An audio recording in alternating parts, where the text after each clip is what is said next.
नमस्कार, मी शब्दयोद्धा कोमल. मंडळी, पश्चिम महाराष्ट्र असो किंवा मराठवाडा, इथल्या मराठा समाजाला आपल्या हक्कांसाठी वारंवार रस्त्यावर उतरावं लागलं. आरक्षणाच्या लढ्यासाठी कित्येक वेळा उपोषणं झाली, आंदोलनं झाली. आजही जरांगे पाटलांसारख्या नेतृत्वाला आमरण उपोषण करून संघर्ष उभा करावा लागतो. पण तुम्हाला माहितीये का, विदर्भातल्या मराठ्यांचा आरक्षणाचा प्रश्न कित्येक दशकांपूर्वी सुटलाय. आणि हो, हे कुठल्याही आंदोलनाशिवाय, कुठलाही लढा न लढता घडलंय. कारण विदर्भातील मराठ्यांना कुणबी म्हणून ओबीसी आरक्षण मिळालं होतं. आणि हे शक्य झालं एका दूरदर्शी नेत्यामुळे. त्यांचं नाव होतं डॉक्टर पंजाबराव देशमुख. पण हे कसं शक्य झालं? गावकी, भावकी आणि पाटीलकी मिरवणाऱ्या मराठ्यांनी त्या काळात कुणबी टॅग कसा स्वीकारला? विदर्भातला मराठा समाज ओबीसी आरक्षणाच्या यादीत कसा गेला? तो कुणबी कसा झाला आणि का फायद्यात राहिला? सगळं काही या व्हिडिओतून जाणून घेणार आहोत. त्यासाठी हा व्हिडिओ शेवटपर्यंत पहा आणि ऑफिशियल बापला सबस्क्राईब करायला विसरू नका.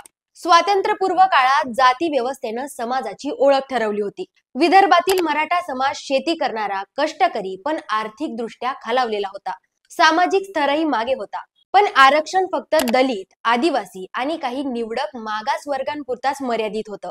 मागास असूनही मराठे त्या यादी बाहेर होते. आज मनोज जरांगे पाटील जे सांगतायत की मराठा समाज मागास आहे, ते आज मराठ्यांना ओबीसीतून आरक्षणाची मागणी करतायत.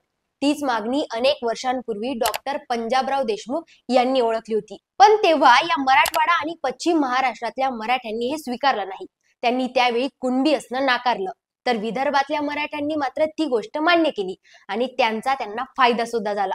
पण एवढी मोठी गोष्ट शक्य कशी झाली तेही समजून घ्या. तर त्याचं झालं असं की त्यावेळी डॉक्टर पंजाबराव देशमुख पुढे आले. ते उच्च शिक्षित, लंडनमध्ये कायद्याचं शिक्षण घेतलेले, पण समाजाच्या मुळाशी जाऊन धोरण आखणारे नेते होते. त्यांनी पाहिलं की विदर्भातील मराठ्यांचं जगणं आणि कुणबी समाजाचं जगणं यात फारसा फरक नाही. शेती हा मुख्य व्यवसाय, उत्पन्न कमी, शिक्षणाचा अभाव आणि सामाजिक दृष्ट्या मागासपण हीच त्यांची खरी ओळख आहे. मग देशमुखांनी ठाम पाऊल टाकलं. मराठा समाजाला ओबीसी यादीत सामावून घेण्यासाठी त्यांनी सरकार समोर पुरावे, आकडेवारी, अहवाल सगळं काही मांडलं. पण हा निर्णय सोपा नव्हता. समाजातच काही जण म्हणाले की आम्ही कुणबी नाही, आम्ही उच्चवर्णीय आहोत. समाजाच्या प्रतिष्ठेला धक्का बसतो, अशी भीती निर्माण झाली. पण डॉक्टर देशमुखांनी स्पष्ट सांगितलं, जात ही केवळ नावापुरती नसते, ती तुमची सामाजिक आणि आर्थिक परिस्थिती दाखवते. जर समाज मागास आहे तर आरक्षण मिळवणं हा त्याचा अधिकार आहे. त्यासाठी कुणबी होण्यात काहीही लाज नाही, उलट तेच गरजेचं आहे. पंजाबरावांनी सांगितलेली ही सत्यता विदर्भातील मराठ्यांनी स्वीकारली आणि शेवटी त्यांच्या प्रयत्नांना यश आलं. शासनाने विदर्भातील मराठा समाजाला कुणबी म्हणून मान्यता दिली आणि ओबीसी यादीमध्ये सामावून घेतलं. आणि इथून पुढे सुरू झाला बदलाचा प्रवास. विदर्भातील मुलांना शिष्यवृत्ती मिळू लागली, सरकारी नोकऱ्यांमध्ये संधी मिळू लागल्या, उच्च शिक्षणाची दारं खुली झाली, समाजात आत्मविश्वास वाढला आणि हजारो कुटुंबांचं आयुष्यच बदललं.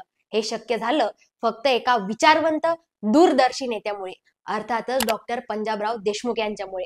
पण दुसरीकडे मराठवाडा आणि पश्चिम महाराष्ट्रातील मराठ्यांचं चित्र वेगळंच होतं. इथल्या मराठ्यांची ओळख शासनकर्ते, जमीनदार आणि प्रभावशाली समाज अशी झाली होती. त्यामुळे ते मागास म्हणून मान्यच झाले नाही. परिणाम काय? विदर्भातील मराठ्यांना आरक्षणाच्या लाभातून फायदा झाला, पण बाकीच्या भागातील मराठे वंचित राहिले. आजही या वंचित समाजाला आरक्षणासाठी रस्त्यावर उतरावं लागतं. जरांगे पाटील यांच्यासारखं नेतृत्व उपोषण करून लढा देत आहेत. पण विदर्भातल्या मराठ्यांचा प्रश्न फार पूर्वीच आणि कायमचा सुटलाय. हा प्रश्न सोडवणाऱ्या आणि दूरदृष्टी दाखवणाऱ्या डॉक्टर पंजाबराव देशमुखांना ऑफिशियल बापचा कडक सलाम. धन्यवाद.